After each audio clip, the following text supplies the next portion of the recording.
হে hello everyone, একটা নতুন মেকওভারের ভিডিওতে তোমাদেরকে স্বাগত জানাচ্ছি।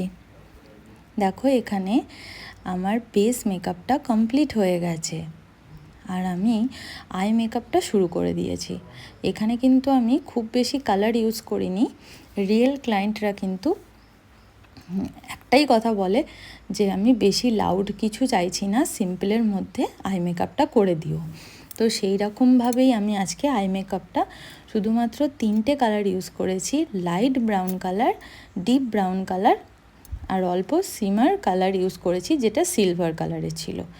আর একটু আইলাইনার ইউজ করে আজকের আই মেকআপটা কমপ্লিট করেছি। তো এখানে দেখতে পাচ্ছ যে বেস মেকআপটা হয়ে গেছে।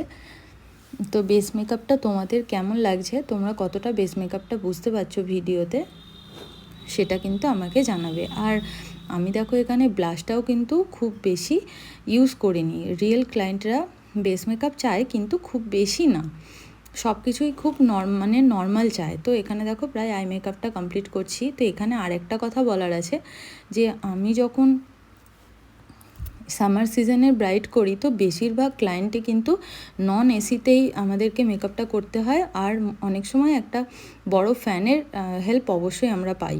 তো সেই ক্ষেত্রে আমি যেটা করি সেটা স্কিন অনুযায়ী, ক্লায়েন্টের স্কিন অনুযায়ী প্রিপারেশান করে, খুব বেশি লেয়ারিং না করে ম্যাট ফাউন্ডেশন আর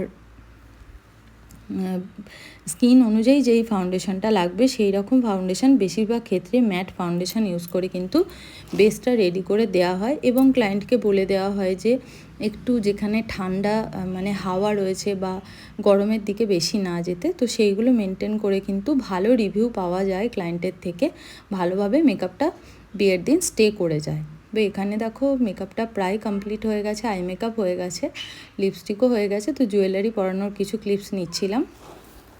তো আমি এখানে পুরো হেয়ারটাই ওপেন রেখেছিলাম, তারপর একটা সাইড একটু টাক করে দিয়েছিলাম। তো তোমরা জানিও যে তোমাদের কেমন লাগছে। শুধুমাত্র ফোনে থেকেই যে ভিডিও করা যায় সেটাই আমি করেছি। তো তোমরা অবশ্যই বলো যে কীরকম লাগছে। আর আমার মডেলের সামনের হেয়ারগুলো একটু শর্ট ছিল, তো সেটাকে আমি রোল করে দিয়েছিলাম। তো পুরো লুকটা তোমাদের কেমন লাগছে জানিও, আর নতুন ভিডিওয়ে হাজির হয়ে যাব।